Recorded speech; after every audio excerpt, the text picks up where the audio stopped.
juste après, tu as parlé d'un autre élément, je pense qu'on pourrait le redéfinir et l'expliquer un peu mieux pour les gens, de l'indice glycémique. Parce qu'en réalité, pour 100 grammes de glucides, selon la source de glucides, l'évolution de notre glycémie ne sera pas la même et la réaction de notre corps non plus, c'est ça? Oui, alors j'ai parlé de charge insulinique.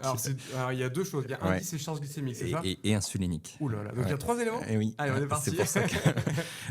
Et donc, en clair, plus l'index glycémique est élevé, plus tu perturbes ta glycémie, plus l'index glycémique est bas, plus tu la stabilises. Et donc, on a beaucoup donné ce conseil de privilégier des aliments à index glycémique bas ou modéré.